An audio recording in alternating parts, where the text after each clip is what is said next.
Thanks for tuning into this edition of the Renshaw Report. Maria, reporter from the city, too tough to die, New London. And I'm very fortunate tonight because he came through the door at the worst time for him and the best time for me. I got a legend with me tonight. Tommy Major is with us, and Tommy, thank you for coming on with us out of the spur of the moment. I hope I'm going to be able to get a ride home after this is over. Couple things before. This is tremendous. Before we get going, first we want to wish Ronnie Rando congratulations.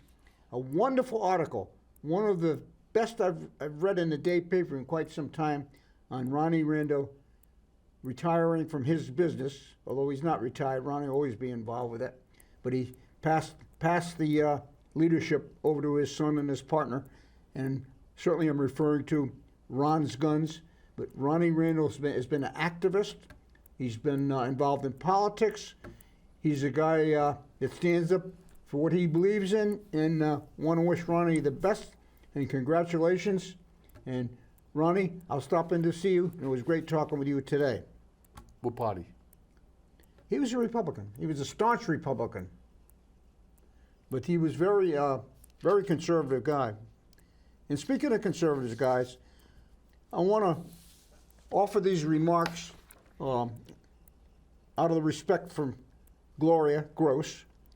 Her husband Dan passed, and I made some mistakes the other day when I read this, and I want to reread it for Gloria and Dan's friends. So, inadvertently omitted in paper was Dan was predeceased by his half-sister Diana Duke from Florida. Also, sisters-in-law and brothers-in-law were omitted from the paper. Tommy, I don't know if you've noticed this, but when you need the computer the most, it lets you down at all times. I was writing writing my notes for Dan about 2:30 in the morning, and the computer freezes up. It was Dan sending me a message that if I screwed this up, Gloria was going to kill me. So I had to apologize to everybody for all the screw-ups I made. But she hasn't killed me yet. So Dan had many interests and hobbies. He loved shooting pool and played out of the Crown Billiard Hall in New London. He traveled to many tournaments out of state and once even played in Chicago. He played darts and represented a team from Mystic. He was a bird watcher and a nature lover. He loved birds so much, Gloria used to call him the Birdman from Alcatraz. His favorite bird was a cardinal. Dan enjoyed fly fishing, and he caught some whoppers. And he enjoyed gardening, loved to garden tomato. And if it wasn't just right, Dan would let you know about it. And he also played chess. So he had a man of many interests. He was a perfectionist, especially when it came to music, which was his real passion. His father played guitar, and Dan followed in his musical footsteps, learning as much as he could from his dad, but for the most part, he was self-taught. He was a gifted and accomplished musician and songwriter. He wrote Little Pink House on the Hill, New London Blues, Shame, Shame, Eminent Domain, which, by the way, is listed in the Library of Congress. On occasion, Dan played flamenco, and Gloria would dance, and the audience always gave them several rounds of applause. Once, Dan was asked to sit in with the popular Franklin Brothers Band right from New London, greatest band in New London, by the way, and he sang New London Blues. He brought the house down, and a lady in the audience yelled out, "Dan still got it." His favorite country western artists were Johnny Cash, Willie Nelson, Waylon Jennings, Marty Robbins, Merle Haggard, and Roy Orbison. He idolized the famous guitarist Django Reinhardt, who played a 6-string guitar with 3 fingers. He wouldn't play or perform unless it was perfect. I once asked Dan to come down to the fort and entertain the members of the Italian club. He put me off and explained he was having trouble with some lyrics or hitting some note, something like that. Put me off for a few months, by the way. One day afterwards, Dan shows up, guitar in hand, and played his heart out to the amazement of the entire group of bystanders, the Italian group and bystanders, who, once they saw he was playing, we had quite a crowd down there that day. He'd still be there. It didn't get dark. It was at that time he struck up a friendship with the president, the great Stephen Montanari. You know Stephen. Dan was a people person, a real Damon Runyon character who on any given day could be found at McDonald's, Wendy's, the Shack, or just about anywhere local or national issues were being discussed. Always well-spoken and informed, Dan had a commanding presence. He was 6'2" and was well-spoken, and once he got your ear, you couldn't plan on going anywhere in the near future. He could debate on any subject. Politics was one of his favorites. He had strong opinions and wasn't bashful about sharing his views. If he supported a cause, he was 100% in. He especially opposed the New London eminent domain debacle and was a proud eminent domain activist. Dan was a very active member and supported a lot the Lower Our Taxes group along with Barbara and Larry Hampel. He loved breaking bread with Father Castaldi and Gloria.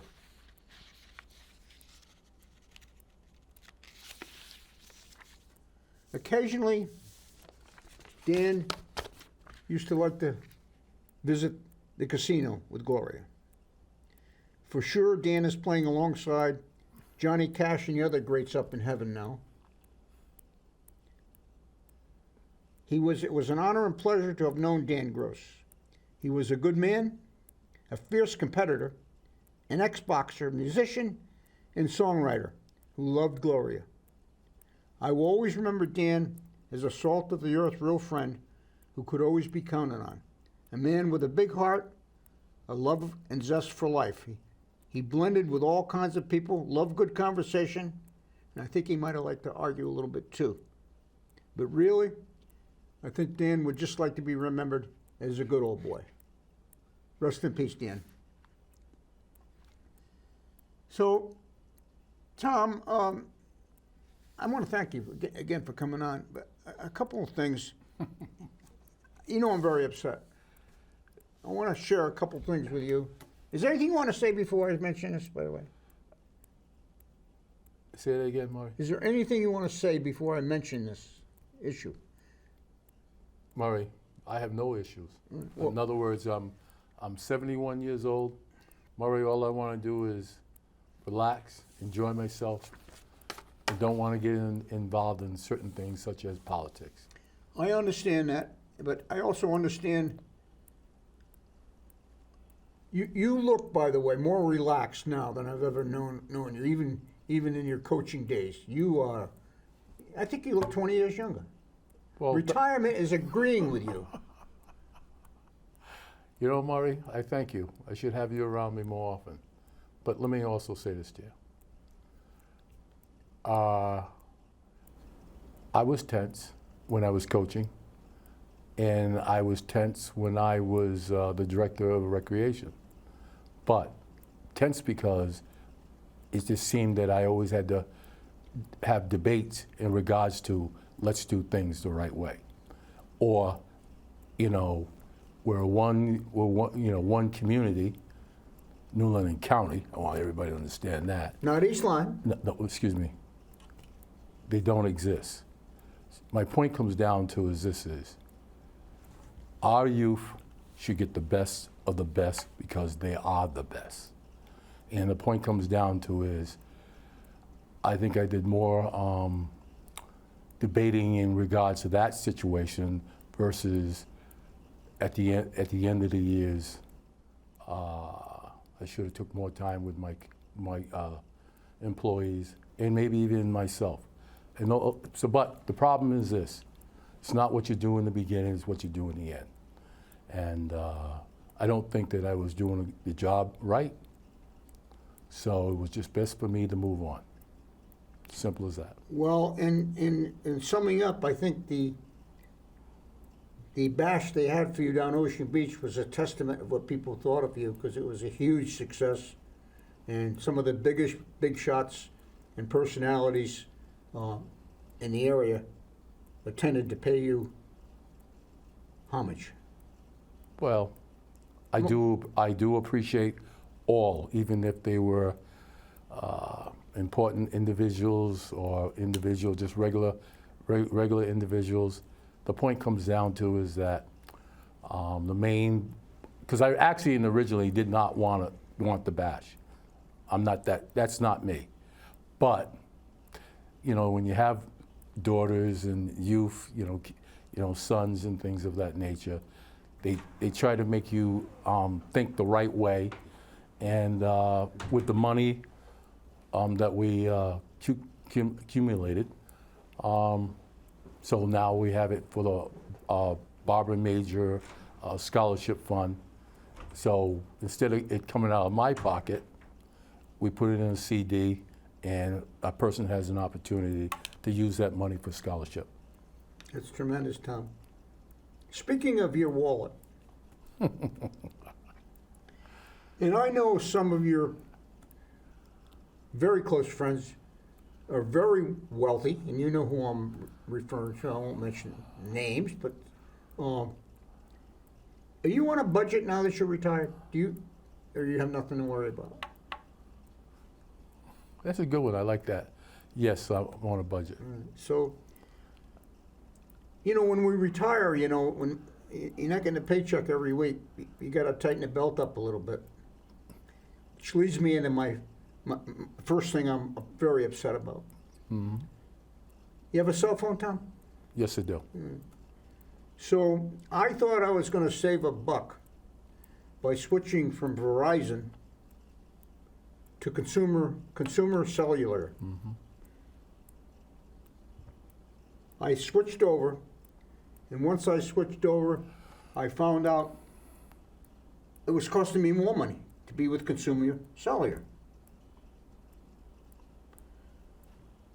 So I switched back to Verizon. Not that easy to do this time.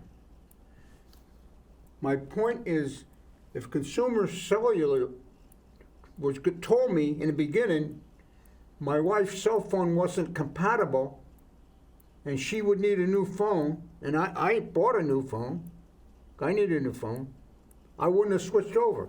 Now, do you know, Tom, what's involved with getting that straightened out? You know, my wife thinks I'm a jackass. I don't know if you know this. But I thought, I thought I was saving money. I didn't want, I begged Verizon, please take me back. I've been with them for a long time, which they did. However, I couldn't get the damn new phone to work with Verizon. 3 days, maybe 4, I've been working on this. It's outrageous what you have to go through to make things happen.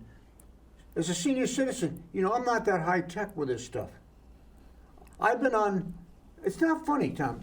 Well, it is kind of funny, because the whole point comes down to that is everybody who's a senior citizen's problem. I mean, when I resigned or put myself on a permanent vacation, I too had to also do those same things, and it did take like 4 or 5 days to go out and look for a variety of Who different. are you with, Tom? Verizon. You're with Verizon, yeah. Yeah. Well, anyway, today I think I zeroed in on it because my contacts didn't port over, and this number didn't port, and this thing didn't export, and this didn't happen. The thing I liked about consumer is that most of the people spoke English. With Verizon, many of them have a accent, and I don't hear that well either, so that makes it worse. But the young lady today was tremendous, and so my message to anybody who may be listening: if you're thinking about saving $1, before you make the leap like I did, check into it very deeply, because then my wife's phone didn't work either, which she blames me for, which was my fault. I agree. You can see why I'm upset, Tom. Upset, right? Murray, at our age, you know, you're going to make those type of mistakes, and but the key thing is don't let these things go. All right, let's talk about another mistake. Tom, you still cut your grass on School Street? Yes, I do. I try to. What kind of lawnmower you got? Electric. Oh, you have electric. Figures you'd be high tech. No. I've had electric for at least 10 years, and the reason for that is that I just have problems with the gas. Anything that deals with gas. I've noticed that. Well, that work you used to do on your cars through the years next to Joe Heap's house. Well, let me tell you what my problem is. You know, as we get older, I'm not going to explode the place. As we get older, we're not as strong as we used to be. Absolutely. But even if you're not that strong, 1 gallon of gas is doable. Have you ever seen these stupid, what do you call this thing? Nozzle. Nozzle, okay.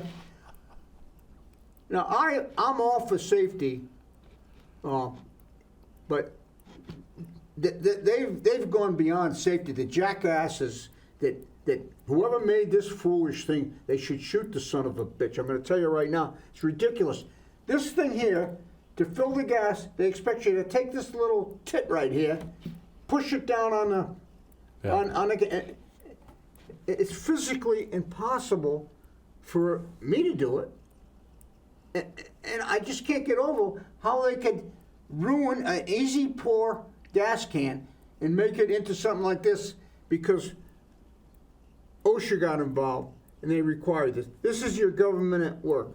You wonder why I'm upset, Tom? I can't take it. I can't take it, Tom. I got a 5-gallon one of these things, and I can't lift it. Ridiculous. This is your government at work. Absolutely ridiculous. Well. I got one other thing. You want to comment on that gas can? I don't like. Tell me it's not ridiculous. As I stated to you before, I laugh about this because I don't deal with them. I don't deal with any other than cars. I don't deal with anything that deals with gas. Simple as that. It's because I just have bad luck with it. You can tell that I'm upset, right? Well, you're always upset. There's one other thing I want to say I'm upset about. Now, we went from the cell phone thing to the opposite of the cell phone. Nobody answers their phone anymore. And when they do, you get stupid messages. So I go to get my blood checked today. The girl says my order from my heart doctor is expired, so they couldn't do it. I said, no problem. And wonderful girls out in Flanders at the L&M place out in Flanders. Wonderful operation out there. That's in New London County, right? No, that's not New London County. Is it? Oh, yeah. Oh, okay. That's New London County, is it? Flanders in New London County. Oh. So I said, no problem. I'll call the doctor, and I'll come back tomorrow.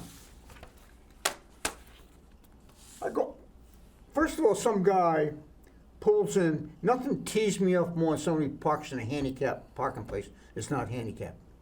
I'm trying to get a job to police that in all New London County.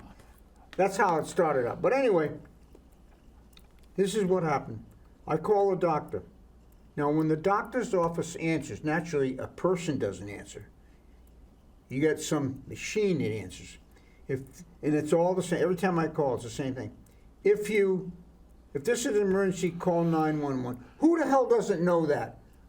Who in America doesn't know if it's an emergency call? I wouldn't be calling this number if it was an emergency. I'd call 911. If you're calling for the Kumani Clinic, press 5. If you're calling for This doctor plus 6. If you're talking, now you go through a list of doctors. My doctor's name happens to be an S.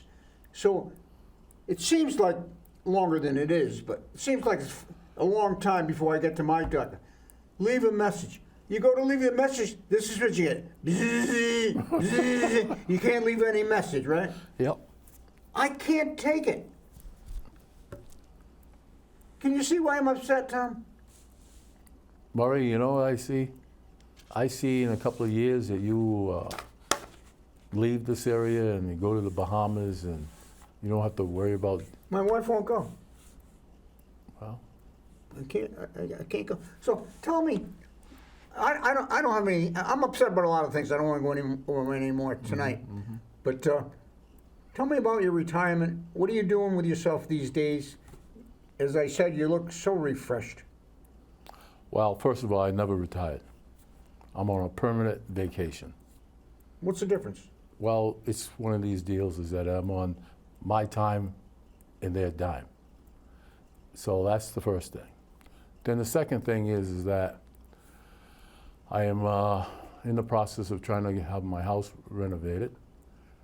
And then I just come back from Barcelona, which is outstanding. It was an What did outstanding. you do in Barcelona, Tom? It was a means for me to relax and try to figure out my years to come. And I have to honestly say, and that's one of the things is, I saw many of the things that remind me of New London. And so that was one thing. You know, it's like, it's a beautiful city. It's an old city. But they still have people who lived in old dwellings. And it just was just gorgeous. And, you know, they had there's a large body of water, but in many ways we're a small version of New London, of Barcelona. And it was amazing. It was amazing that, yeah, we are in many ways are progressing. I mean, it just shows that, you know, New London is doing well. So I hope all those who are employed for the city of New London, I hope the best for you. And but for myself, I just think it's time for me to move on. My father was in the Navy. He was in World War II.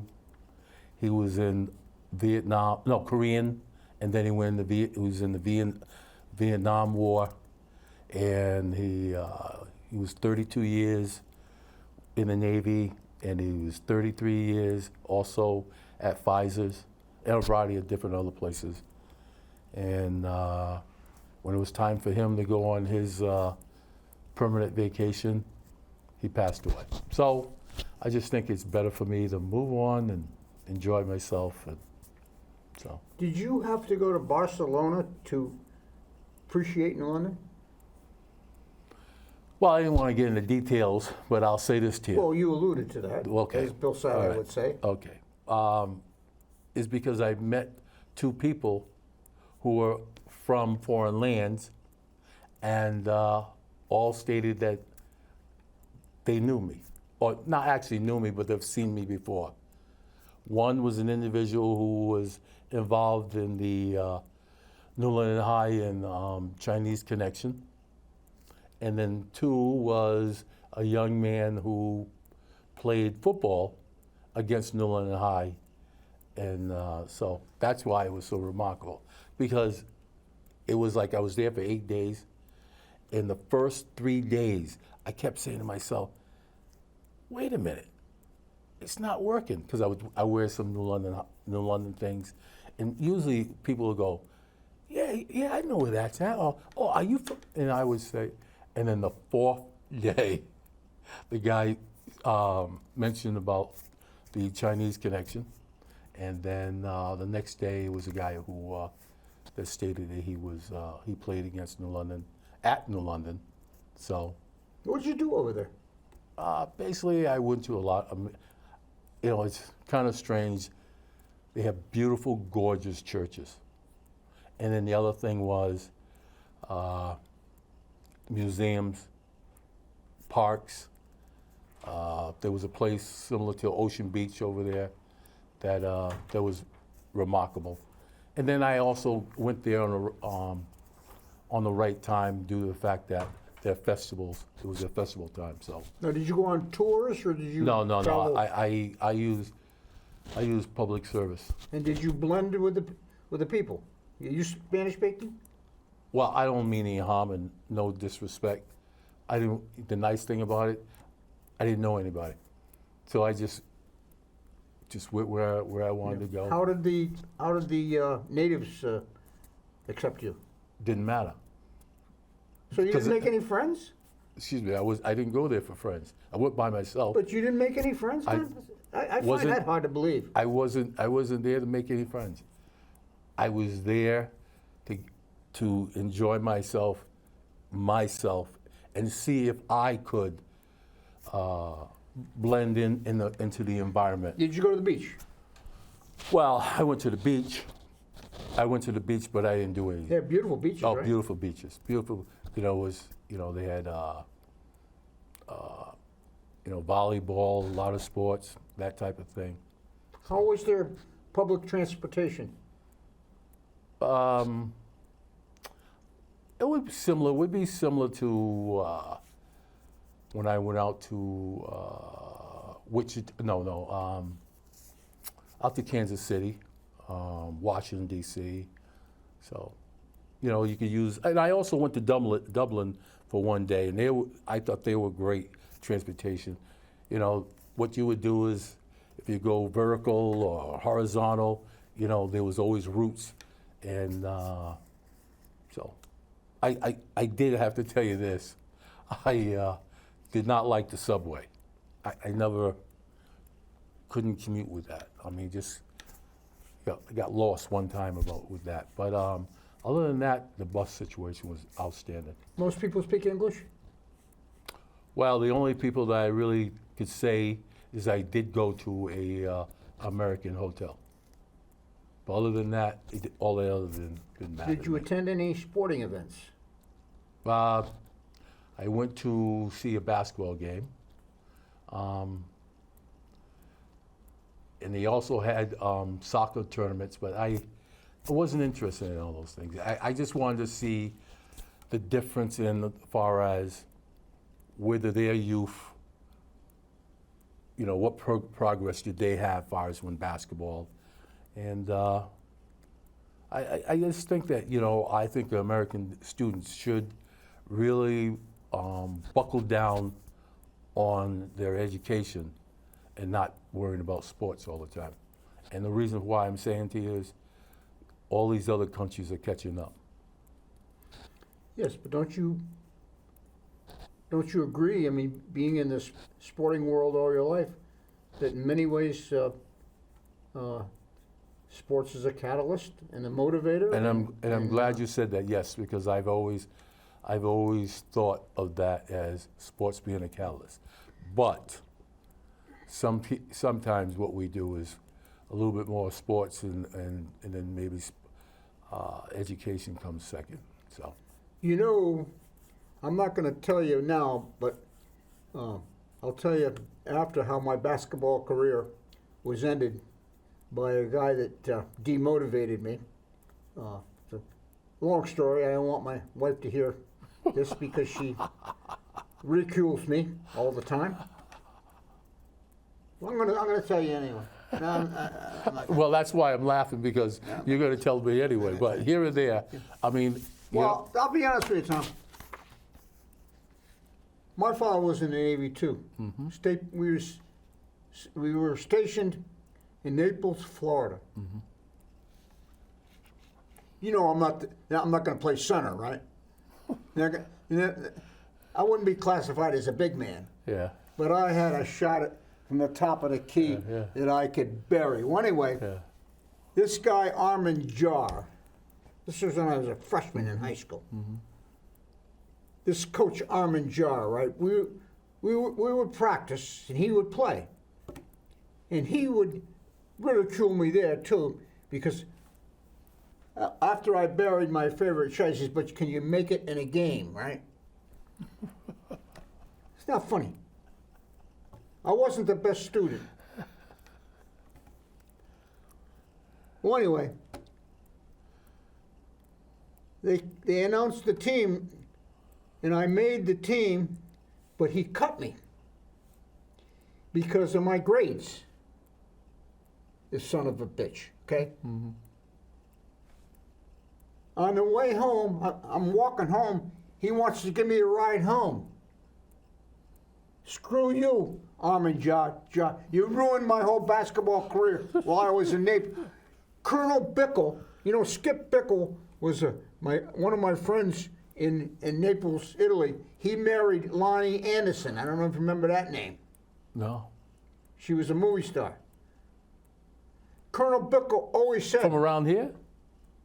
Lonnie, he was in Italy, but his father was a general or colonel or something. Mm-hmm. And he always said, I should have made that team. And they went all, but that's a lot. I hate to read. You know what? You wonder why I'm like I am with what I went through growing up. Where is your next trip? I mean, enough about me. I don't know why you had to bring up basketball. You couldn't go to a baseball game or something? Mm-hmm. Where are you headed this winter, Tom? Because I know you want to do some traveling this winter. October, I'm going to Rome. Because one of the reasons when I was in Barcelona, I said how fantastic Barcelona was, and I said there can't be any other city better than this, and they said no, you need to go to Rome. And what's the attraction in Rome? Well, you going to see the Pope? The church might fall down, but no, it was just the museums and also the churches and that type of thing. I didn't realize that you had such an affiliation for churches. You ever been to... Wait a minute. Well, no. Hold on a second. I am more interested in cultures who actually preserve their culture or their structure. You know, it just seems in America, you have to knock everything down. You know what I'm saying? That whereas over there, you could see foundations that were built in 1500, but people are still living in it, or it's still being utilized, and that's why I like to see those type of things. Have you, speaking of churches, we have some beautiful churches in New London, you know. Well, yes, we used to. I mean, excuse me, I'm saying it wrong. Yes, we do, but we've also had some that were, used. What's that? Changed over or whatever. But here it is. What's the church on? Where Tony D's is? If you go past Tony D's, up Broad Street on the right, that big church. I think it was. Yeah, it's I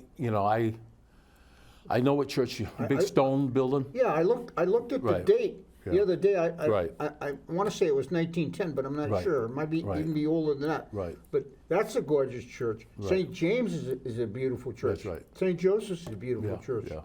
There's something about churches to. Yeah, but there are buildings that were probably, and I don't know for a fact, but they're probably buildings from the 1700s or 18, whatever. Whereas their churches, from the beginning, they could be from 14 to whatever. So that's, is why. I'm surprised, not surprised, but in addition to Rome, is there any other town you're going to go to? My son lives out in California. I will go out. I'm going to go out there for 3 weeks. Then, because it'll be kind of cold here, so I'll be in California in February, and then I will be going to Puerto Rico in March, and then after that, then we will really be talking about what trips am I going to be taking. The way I'm reading this, Tom, you want nothing to do with cold weather. I want to limit my time in cold weather, I want to know, and I don't want to put you on the spot. Don't take it the wrong way. but it doesn't matter. Years ago, you had plans to go to move to where? Where was it? Philippines, Where? to the Philippines. No. Okay. This goes back a long way. North Carolina, someplace maybe? No, it wasn't me. No, it was you. No, it wasn't me. You were going someplace. What happened to those plans? It wasn't me. No, it was you. Oh, okay. All right, because I can tell you right now, I have no background in North Carolina, nor South Carolina, and I was born in Florida. And I have, matter of fact, I have I was in Florida. a great foundation in Florida. And the highwaymen, majority of them are related to me. What And do you mean? the highwaymen, not the Chris singers. Christoph, is No, it? no, not the singers, the artists. So, The artist? yeah. Never heard of him. Well, hey, look, you gotta get into your history, my friend. Are you a history buff? No. Just No, in the things that I'm interested We in. spoke briefly, Tom, before we went on the air. And I mentioned to you that I'm loving School Street more and more because when I go past your house on the right Uh-huh. that you're renovating, Yep. I look at that beautiful EB building. It's a marvelous, I mean, it's a postcard, really. I love it. You countered that Groton has a better view. What's your basis for a statement like that? Well, we'll put it this way. First of all, New London is actually the mecca of Southeastern Connecticut. So why wouldn't I think that if I was on Groton, that on the, they have a better view? I mean, think about mean, this. look at No, New hold London. on a second. You have a military base, but it's an educational structure that is, that's the Coast Guard. Then you have downtown New London. Now we can say whatever you want, but if you look on Thames Street, looking at New London, you go like, "Daggone, that's beautiful." And then if you go to Avery Point and you look further down, you go down and you look at the 6th, 7th district. Now, if you're in New London on the 6th, 7th district, and you look out and you see Avery Point and things like that, that's nice. But an EB is an outstanding employer. But I'm looking at a factory versus on the other side you look at Mecca. There's a difference. I go down Pequot Avenue just about every day, and I love that view. It's gorgeous. No, well, hey, We got the best place in the world to live right here.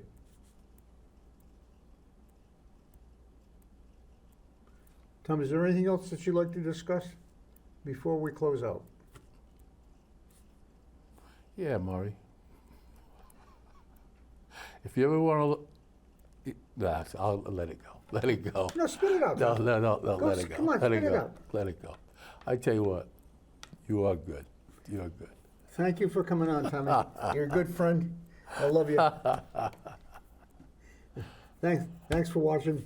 Maria signing off from the city. Too tough to die in London. Mecca, New London.